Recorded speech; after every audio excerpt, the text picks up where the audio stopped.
આપણે બંજર કરી નાખે છે. હાલ આપણા ખેતરની અંદર જે પાણી પાઈએ છીએ એ પાણીથી જમીન એકદમ કઠણ થઈ ગઈ છે. પહેલાં આપણે જમીન ઉપર ચાલવાનું પણ એક મજા આપી. હાલ આપણે જમીન ઉપર ચાલીએ તો પણ આપણા પગ દુખાવા લાગે એવી બંજર જમીન થઈ ગઈ છે.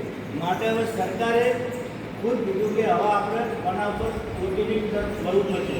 જ્યારે આપણે વાત કરીએ તો અમે 35 વર્ષથી ભૂમિજ કંપની 35 વર્ષથી આ ઓર્ગેનિક તરફ વાળવા માટે પ્રયત્ન ખેડૂતોને કરી રહી છે. અને જેનું ઉદાહરણ પણ તમારા ગામની અંદર લગભગ 3 થી 4 વર્ષ પહેલાં તમારા ગામની અંદર આ કંપનીનું કાર્ય ચાલુ થઈ ચૂક્યું છે.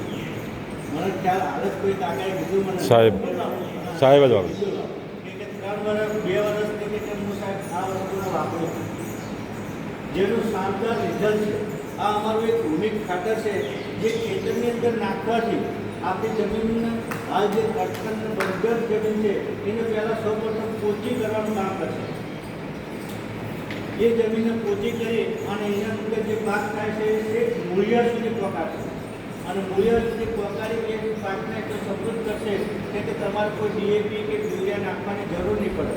આ ખાતરથી એટલું બધું બેનિફિટ પણ આપણને થાય છે કે એનો અંદર જે પણ ખોરાક તમે શાકભાજી વાપતા હશો, બાજરી વાપતા હશો, ઘઉં વાપતા હશો, કોઈ પણ વસ્તુ તમે વાપતા હશો જમીનની અંદર એ જો મીઠાશવાળું થશે.